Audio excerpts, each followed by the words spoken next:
Hello पिला माने welcome to our Braj tutorials channel. तो पिला माने तुमे समस्त किपरि अछ मु आशा करूची तुमे समस्त भलरे थिबो। पिला माने आज आमे कोन पढिबा ना तुम षष्ठ श्रेणी साहित्य बहिर तुमर से पंचम पद्य पढिबा जहार ना रहिछि कोन ना नीति वचन।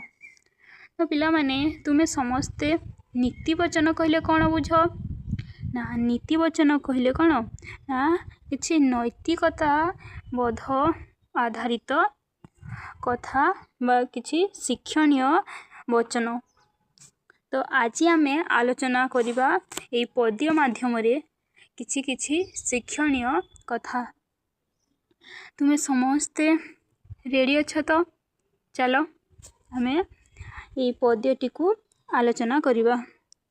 ए पद्यटी को आलोचना करिबा पूर्वरु हमको प्रथमे जानिबा को हबो ए कविर ए जो कविता रहिछि ए कवितार कविंक विषय रे तांकर ए जो नीति वचन पद्य केउठारु आसीछि एवं कवि केउठारे जन्म ग्रहण करथिले से सबु ए कविंक संपर्क रे एवं ए कविता संपर्क रे आमे प्रथमे टिके आलोचना करिबा।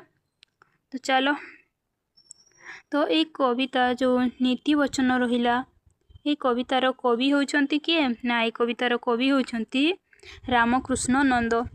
तो पिला माने तुमे तुम विद्यालय रे कोन प्रार्थना करो ना प्राय समस्त विद्यालय रे गोटे प्रसिद्ध प्रार्थना प्रसिद्धि लाभ करितबा गोटे प्रार्थना रहिछि जहार नाम कोन ना आहे दयामय विश्वविहारी। तुमे तुम विद्यालय रे क्यों प्रार्थना करि थाओ ता तुमे कमेंट माध्यम रे जणैबो। तो आमे छोटो बेले हम हाई स्कूल समय रे मध्य आमे ए प्रार्थना करिछु हम प्राइमरी स्कूल रे मध्य आमे ए प्रार्थना करिछु। तो तुमे क्यों प्रार्थना करो तुमे ताहा कमेंट माध्यम रे जणैबो। तो जो सेई प्रार्थना रहिला आहे दयामय विश्वविहारी ए प्रार्थना रो रचयिता होउछंती किए ना सेई रामकृष्ण नंद सेई कविकार रामकृष्ण नंद। से केउठारे जन्म ग्रहण करिसंती ना से कटक जिल्लार गोविंदपुर अंतर्गत बाइरोई ग्राम रे जन्म ग्रहण करिसंती। से केउठारे ना कटक जिल्ला रे ना से केउठारे ना कटक जिल्ला रे से गोविंदपुर अंतर्गत माने गोविंदपुर पाखापाखी गोटे ग्राम रहिछि कटक जिल्लार गोविंदपुर पाखापाखी गोटे ग्राम रहिछि जहार ना कोन ना बाइरोई ग्राम। से ए बाइरोई ग्राम रे जन्म ग्रहण करथिले। से केबे जन्म ग्रहण करथिले ना 1906 मसिहा रे 1906 मसिहा रे रामकृष्ण नंद से कटक जिल्लार जो गोविंदपुर रो पाखापाखी गोटे ग्राम रहिछि बाइरोई ग्राम से ग्राम रे से जन्म ग्रहण करथिले। एवं एही महान कवि एही महान पुरुष केबे इहधाम त्याग करथिले ना 1994 मसिहा रे 1994 मसिहा रे से इहधाम त्याग करथिले बा मृत्युवरण करथिले। एवं आमे प्रथमे जानिले जे से होउछंती कोन ना आहे दयामय विश्वविहारी प्रार्थनार रचयिता। एवं से होउछंती कोन ना शिशु साहित्यिक से होउछंती जणे विशिष्ट बा प्रमुख शिशु साहित्यिक माने शिशु माने जो साहित्य पढ़िबा पई आग्रही होइथांती से सही प्रकारर कविता गल्प रचना करिथांती। एवं पाठ्यपुस्तक से अनेक केवल शिशु साहित्य रचना करि नहांती से अनेक पाठ्यपुस्तक गुड़िकर रचयिता मध्य। से क्यों पुस्तक गुड़िक रचना करिसंती ना प्रतिध्वनि संग्राम और साधना कुहुक विज्ञान जीवन तरंग सुना पहाच झुमुका आदि पुस्तकर रचना करथिले। कवि रामकृष्ण नंद प्रतिध्वनि संग्राम और साधना कुहुक विज्ञान जीवन तरंग सुना पहाच झुमुका आदि पुस्तक गुड़िकर रचना करिसंती। एथि मध्यरु तुमे ଗୁଡ଼ା 4ଟି କିମ୍ବା 5ଟି ତାଙ୍କ ରଚିତ ପୁସ୍ତକ ଗୁଡ଼ିକର ନାମ ମନେ ରଖିବ। ଝୁମୁକା ତାଙ୍କର ଗୋଟିଏ ସଂକଳିତ ମାନେ ଏଇ ଝୁମୁକା ଯେଉଁ ସଂକଳନ ପୁସ୍ତକ ରହିଛି, ଏଇ ଝୁମୁକା ପୁସ୍ତକରେ ସେ ଅନେକ ଗୁଡ଼ିଏ କବିତା ସେ ଏଠାରେ ରଚନା କରିଛନ୍ତି। ଅନେକ ଗୁଡ଼ିଏ କବିତାକୁ ନେଇ ଗୋଟିଏ କବିତା ସଂକଳନ ହୋଇଥାଏ। ତ ତାଙ୍କର ଗୋଟିଏ କବିତା ସଂକଳନ ରହିଛି କ'ଣ ନା ଝୁମୁକା। ଏଇ ଝୁମୁକା ସଂକଳନ ପାଇଁ, ଝୁମୁକା କବିତା ସଂକଳନ ପାଇଁ ସେ କେଉଁ ପୁରସ୍କାର ପାଇଛନ୍ତି ନା ଓଡ଼ିଶା ସାହିତ୍ୟ ଏକାଡେମୀ ପୁରସ୍କାର ପାଇଥିଲେ। ନା କବି ରାମକୃଷ୍ଣ ନନ୍ଦ ତାଙ୍କର ସେଇ ଝୁମୁକା କବିତା ସଂକଳନ ପାଇଁ ସେ ଓଡ଼ିଆ ସାହିତ୍ୟ ଏକାଡେମୀ ପୁରସ୍କାର ପାଇଥିଲେ। ନୀତିବଚନ କବିତାଟି କେଉଁଠାରୁ ଆସିଛି ନା କେଉଁ କବିତା ସଂକଳନରୁ ଆସିଛି ନା ତାଙ୍କର ସେଇ ଝୁମୁକା କବିତା ସଂକଳନରୁ ଆସିଛି। ତାଙ୍କର ଯେଉଁ ନୀତିବଚନ ଆମେ ଆଜି ଯେଉଁ ପଢ଼ିବାକୁ ଯାଉଛେ, ସେଇ ନୀତିବଚନ କବିତା ତାହା କେଉଁଠାରୁ ଆସିଛି ନା ଏହି କବି ରାମକୃଷ୍ଣ ନନ୍ଦଙ୍କ ରଚିତ ତାଙ୍କର ସେଇ ଝୁମୁକା କବିତା ସଂକଳନରୁ ଆସିଛି। ପିଲାମାନେ ତୁମେ କବି ପରିଚୟକୁ ଭଲ ଭାବରେ ବୁଝିପାରିଥିବ। ଚାଲ ଆମେ ଏବେ ସେଇ କବିତାଟିକୁ ସହଜ ସରଳ ଭାବରେ ଆଲୋଚନା କରିବା। ଏଠାରେ ନୀତିବଚନ, ପ୍ରଥମେ ଆମେ ଏହାର ପ୍ରଥମ ପଦ୍ୟାଂଶକୁ କ'ଣ ଆବୃତ୍ତି କରିବା। ଯତ୍ନ ଅଧ୍ୟବସାୟ ଉଦ୍ୟମ ବୋଲେ ଅସାଧ୍ୟ ହୋଇପାରେ ସାଧ୍ୟ ଭୂତଲେ। ଗିରି ପାଷାଣ ଏଡ଼େ କଠିନ ହୋଇ ଖୋଜିଲେ ତହୁଁ ପୁଣି ଜଳ ଝରୋଇ। କେତେ ସୁନ୍ଦର କବିତା ରଚନା କରିଛନ୍ତି ସେଇ କବି ରାମକୃଷ୍ଣ ନନ୍ଦ। ତ ସେ କହୁଛନ୍ତି ଯେ ଆମେ ଯଦି କୌଣସି କାର୍ଯ୍ୟକୁ ଯତ୍ନର ସହିତ ଅଧ୍ୟବସାୟ ମାନେ ନିରନ୍ତର ଭାବରେ ଉଦ୍ୟମ ବା ଚେଷ୍ଟା କରିବା, ସେଇ କାର୍ଯ୍ୟ କ'ଣ ନା ଯେତେ ଅସାଧ୍ୟ ହୋଇଥାଉ ନା କାହିଁକି ତାହା ସାଧ୍ୟ ହୋଇପାରିବ। ଆମକୁ କ'ଣ କରିବାର ଅଛି ନା ଆମକୁ 3ଟି ଜିନିଷକୁ ଧ୍ୟାନ ଦେବାର ଅଛି। ନା ଆମର ଏଇ 3ଟି ଜିନିଷକୁ ଯଦି ଆମେ ଧ୍ୟାନ ଦେବା, ତାହେଲେ ଯେକୌଣସି ବି କାର୍ଯ୍ୟ ଅସାଧ୍ୟ ହୋଇଥାଉ ନା କାହିଁକି ତାହା ସାଧ୍ୟ ହୋଇପାରିବ। ଆମକୁ କ'ଣ କରିବାକୁ ପଡ଼ିବ ନା ସେଇ କାର୍ଯ୍ୟ, ଆମେ ଯେଉଁ କାର୍ଯ୍ୟ କରିବାକୁ ଯାଉଛେ ସେଇ କାର୍ଯ୍ୟ ପ୍ରତି ଆମକୁ ଯତ୍ନବାନ ହେବାକୁ ପଡ଼ିବ ଏବଂ ସେଇ କାମକୁ ଆମକୁ ପ୍ରତିଦିନ କରିବାକୁ ପଡ଼ିବ, ନିରନ୍ତର ଭାବରେ କରିବାକୁ ପଡ଼ିବ ଏବଂ ସେଇ କାମ ପ୍ରତି ଆମର ଉଦ୍ୟମ ବା ଚେଷ୍ଟା ରହିବା ଆବଶ୍ୟକ।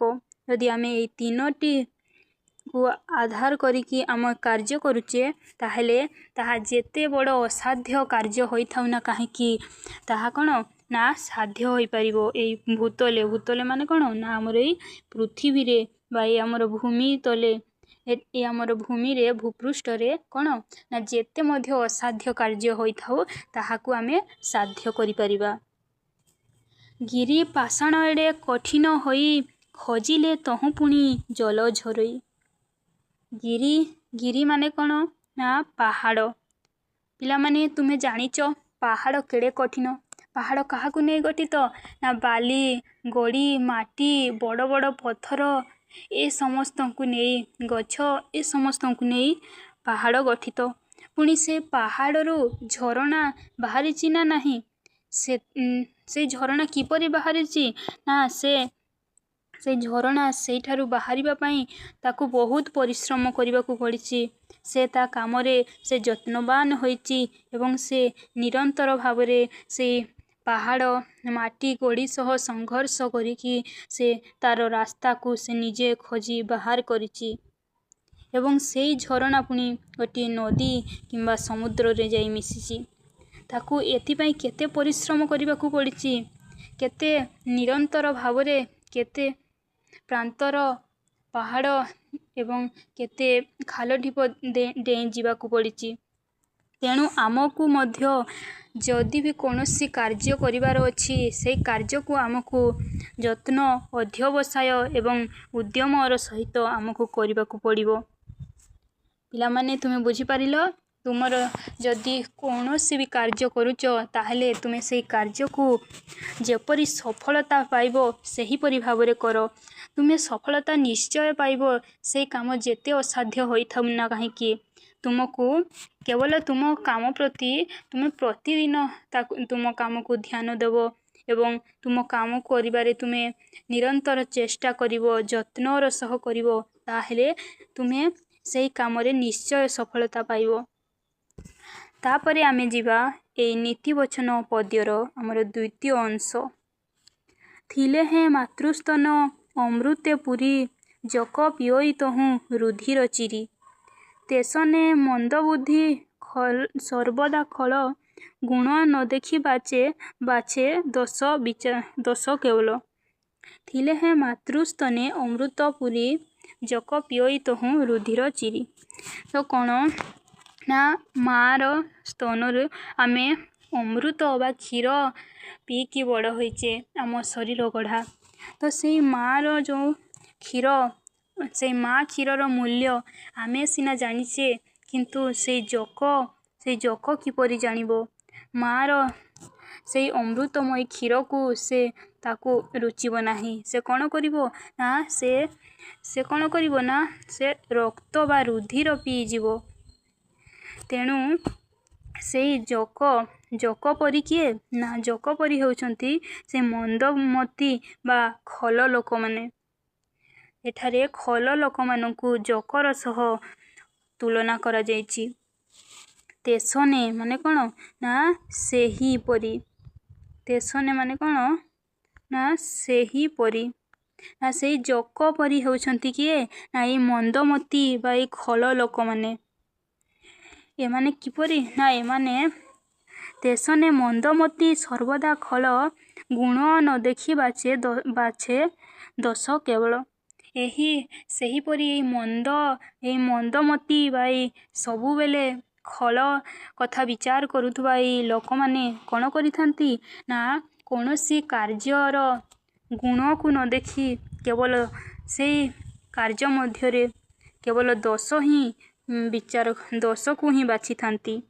तेणु आमको कौन करने को पड़िबो ना आमको से मंदमती मानक परी समस्त कार्य आमको दोष बाछिबा उचित नुह। आमको से कार्यर भल गुण गुड़ी को मध्य बाछिबा को पड़िबो। तापरे साधु जनर पुण्य सदुपयोग मूर्ख न बुझे तार मरम लेस। कमल बास जथा सुमनहर भेक कि बुझे केबे सुगंध तार।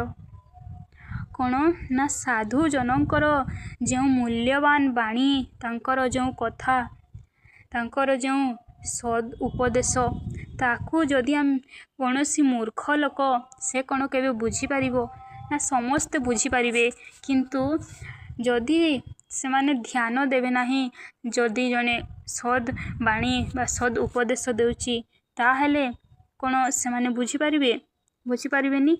ठीक सही परी यदि मूर्ख लोकटी साधु जनक उपदेश शुणु थाए से कौन बुझी पारिबो केबे मध्य बुझी पारिबोनी। ठीक सही परी कमल बा से कौन ना पद्मर बासना मध्य सुमनोहर होइथाए किंतु भेक केबे मध्य से सुगंध बासना को बुझी पारे नाही। भेक माने किए ना एठारे भेक माने कौन ना जो पक्षी केवल से दुर्गंध युक्त बासना ही ताकू भल लगे से सुगंध युक्त बासना पाखकू केबे मध्य जीव नाही एवं से बासनार मूल्य से केबे मध्य बुझी पारिबो नाही। ठीक से भेक मानक परी ए मूर्ख व्यक्ति माने साधु जनक से कमल युक्त बाणी को से माने केबे हेले बुझी पारंती नाही। तांकर से साधु व्यक्ति मान साधु जनकर जो से सद उपयोग व सद मूल्य बाणी को से माने कौन ना से ताकू से बाणी को अणदेखा करिथांती। से बाणीर मूल्य किछि रहे नाही से मूर्ख व्यक्ति पाई। पर अधीन होई रहे जे प्राणी असरंती जातना पाए से जानी। ହାତୀ ପରାଏ ଜନ୍ତୁ ବନ୍ଧନେ ପଡ଼ି ଜୀବନେ ଡରୁଥାଏ ଅଙ୍କୁଶ ବାଡ଼ି। ତ ଏଠାରେ କ'ଣ ନା ହାତୀ ତୁମେ ପିଲାମାନେ ଦେଖିଛ ହାତୀ ହେଉଛି କେତେ ବଡ଼ ଜୀବ, କିନ୍ତୁ ସେ ମଧ୍ୟ କାହାକୁ ଡରେ କାହିଁକି ନା ସେ ହେଉଛି ଗୋଟିଏ ପର ଅଧୀନରେ ରହୁଥିବା ପ୍ରାଣୀ। ନା କ'ଣ ନା ହାତୀକୁ ଦେଖିବ ଏଇ ମଣିଷମାନେ କ'ଣ ନା ତାଙ୍କ ଅଧୀନରେ ରଖିକି ହାତୀକୁ ତାଲିମ ଦେଇକି ସେମାନେ ବିଭିନ୍ନ ଜାଗାରେ ସର୍କସ୍ ଖେଳ ଦେଖାଇଥାନ୍ତି। ତ ସେଇ ହାତୀ ମଧ୍ୟ କ'ଣ କରେ ନା ପର ଅଧୀନରେ ରହିକି ସେ ଅସରନ୍ତି ଯାତନା ଭୋଗ କରିଥାଏ। ଗୋଟିଏ ଛୋଟ ଅଙ୍କୁଶ ବାଡ଼ିକୁ ସେ ଡରିଥାଏ। ଠିକ୍ ସେହିପରି ହାତୀ ପରି ଯେଉଁ ପ୍ରାଣୀମାନେ ପର ଅଧୀନରେ ବା ଅନ୍ୟ ଅଧୀନରେ ରହିଥାନ୍ତି, ନିଜର ସ୍ୱାଧୀନତା ବୋଲି କିଛି ନଥାଏ, ନିଜର ସ୍ୱତନ୍ତ୍ର ବୋଲି କିଛି ନଥାଏ, ସେହି ପ୍ରାଣୀମାନେ ଜାଣି ଜାଣି ଅସରନ୍ତି ଯାତନା ବା ଅସରନ୍ତି କଷ୍ଟ ଭୋଗ କରିଥାନ୍ତି।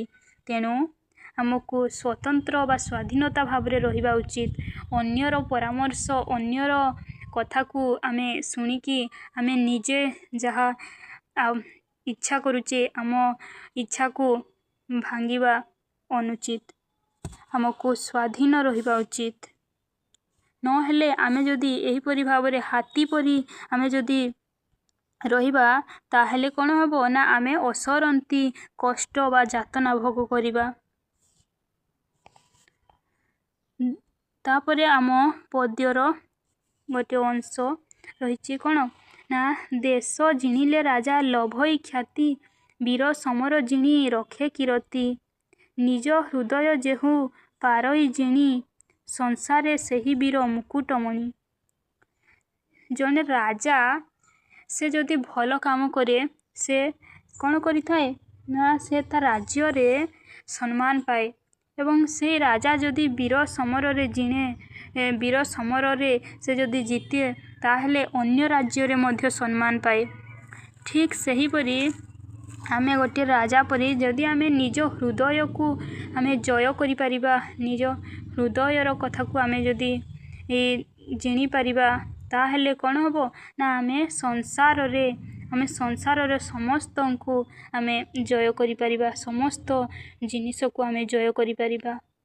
ସେହି ବ୍ୟକ୍ତି ଯିଏ ନିଜ ହୃଦୟକୁ ଜୟ କରିପାରେ ତାକୁ ସେଇ ବୀର ପୁରୁଷ ବୋଲି କୁହାଯାଏ। ତେଣୁ ଆମକୁ ପ୍ରଥମେ ନିଜ ହୃଦୟକୁ ଜୟ କରିବାର ଅଛି। ପିଲାମାନେ ତାପରେ ପିଲାମାନେ ଆମେ ଆସିବା ଆମ ପଦ୍ୟର ଶେଷ ଅଂଶକୁ। ତ ଏଠାରେ ଆମେ ଏହାକୁ ଟିକେ ବୁଝିବାକୁ ଚେଷ୍ଟା କରିବା। ଥିଲେ ହେଁ ପୁରୀ ରୂପ ରଙ୍ଗ ସୁବାସେ ଚମ୍ପକ କୁସୁମେ କି ଭ୍ରମର ବସେ ମହକ ଯେଣୁ ତାର ଉତ୍କଟ ଅତି ଭ୍ରମେ ଭ୍ରମର ଦିନେ ନ ଯାଏ କତି। ତ କ'ଣ ନା ଏଠାରେ ଭ୍ରମର କଥା କୁହାଯାଇଛି। ଭ୍ରମର କ'ଣ କରେ ନା ଚମ୍ପା ବା ଚମ୍ପକ କୁସୁମ ମାନେ କ'ଣ ନା ଏଠାରେ ଫୁଲ। ଚମ୍ପକ ମାନେ ହେଉଛି ଚମ୍ପା ଏବଂ କୁସୁମ ମାନେ ହେଉଛି ଫୁଲ। ମାନେ ଚମ୍ପା ଫୁଲ ପାଖକୁ ଭ୍ରମର ଯାଏ ନାହିଁ। ହେଲେ ଚମ୍ପା ଫୁଲର ବାସ୍ନା କ'ଣ ବାସ୍ନା ଭଲ ଥାଏ। ତୁମେ ମଧ୍ୟ ଚମ୍ପା ଫୁଲ ଦେଖିଥିବ, କିନ୍ତୁ ଭ୍ରମର ସବୁ ଫୁଲ ପାଖକୁ ଯାଏ କିନ୍ତୁ ଚମ୍ପା ଫୁଲ ପାଖକୁ ଯାଏ ନାହିଁ। ଚମ୍ପା ଫୁଲର ରୂପ ସୁନ୍ଦର, ତାର ରଙ୍ଗ ମଧ୍ୟ ସୁନ୍ଦର, ତାର ବାସ୍ନା ମଧ୍ୟ ସୁମଧୁର, ହେଲେ ଭ୍ରମର ଚମ୍ପା ଫୁଲ ପାଖକୁ ଯାଏ ନାହିଁ। ମହକ ଯେଣୁ ତାର ଉତ୍କଟ ଅତି ଭ୍ରମେ ଭ୍ରମର ଦିନେ ନ ଯାଏ କତି। ତ ତାର ମହକ, ତାର ବାସ୍ନା, ତାର ରୂପ ରଙ୍ଗ ଯେତେ ସୁନ୍ଦର ହୋଇଥାଉ ନା କାହିଁକି ଚମ୍ପା ଫୁଲ ପାଖକୁ ଭ୍ରମର କେବେ ମଧ୍ୟ ଯାଏ ନାହିଁ। ଠିକ୍ ସେହିପରି କୋଟିଏ ଗୁଣ ମଧ୍ୟରେ ଗୋଟିଏ ଦୋଷ ସୁଧା କଲସେ ବିଷ ବିନ୍ଦୁ ସଦୃଶ। ତ ଏଇ ଯେଉଁ ରହିଲା ଚମ୍ପା ଫୁଲ, ଏଇ ଚମ୍ପା ଫୁଲ ପାଖକୁ ଭ୍ରମର ଯାଏ ନାହିଁ।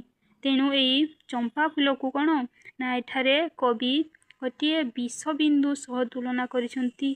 ଯେ କ'ଣ ଗୋଟିଏ କଳସରେ ଗୋଟିଏ ବିନ୍ଦୁ ବିଷ ଯେପରି ରହିଥାଏ ଠିକ୍ ସେହିପରି କ'ଣ ନା ଗୋଟିଏ ଗୁଣ ମଧ୍ୟରେ ଗୋଟିଏ ଦୋଷ ନିଶ୍ଚୟ ରହିଥାଏ, କିନ୍ତୁ ଆମକୁ ସେହି ଗୋଟିଏ ଦୋଷକୁ ଏଡ଼େଇକି ଆମକୁ ଗୋଟିଏ ଗୁଣ ଶିଖିବା କଥା।